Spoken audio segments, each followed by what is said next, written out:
tell me a little bit about your mom, because I think my mom was a working mom growing up in the 80s and did not work for herself, worked for another company. And my parents also, by the way, divorced when they were when I was 13.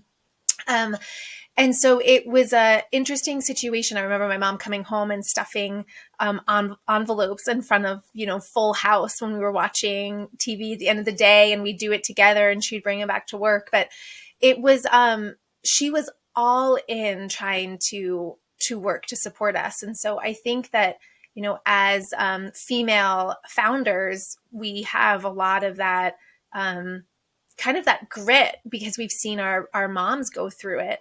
And I envy our parents at that time, because now we get home from work and we have a phone that's binging or pinging or whatever we're doing with it. And then it's just, you can't actually turn it off. You can't turn anything off. And it's really distracting to show up for your kids mentally, which I've really struggled with for the past 12 years as running this business.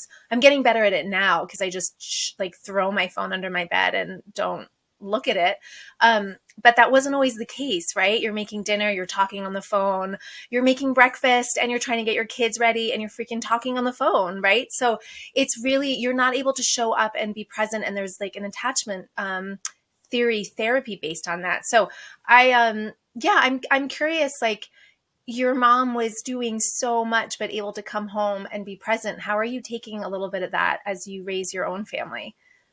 Yeah, it's a really, I think, hard topic for any parent, especially with work from home, because I think work from home now has pros and cons. I think the pros still outweigh the cons. I have an almost 2-year-old daughter. I get to see her many times during the day. Thankfully, I have an office that's separated from the house. So I really have peace and quiet over here. But Yep. when I go get lunch, when I go get a drink, when I run into her sometimes, and I love that because I see what she's eating during the day and I get a hug, and I think it's nice for both of us. But it just doesn't stop, right? Because it's not like I'm running to the office by 9 a.m. and so I'm out of the house. So if I am in the house and I'm trying to multitask and be on a call and focus, and then she sees me and she wants a hug, and then our nanny calls in sick, and then, I'm trying to juggle a million things and show up for my daughter and show up for my work. So I think what my husband and I have tried to do, because we both have our own businesses too, so we're both those crazy entrepreneurs as well, like you guys, is really when we're with Skylar, really putting away the phone, just putting it, get out those last texts or emails you need to. And if you have something really important, it's not a bad lesson to say Skylar, I just need 2 minutes. I'm just finishing up a message to someone, and can you have a little bit of patience or read a book while I'm doing this? So, but it's a terrible habit to be on the phone while she's sitting right next to you, because she can feel it. She can totally feel when you're not. She's happiest when she's getting full attention.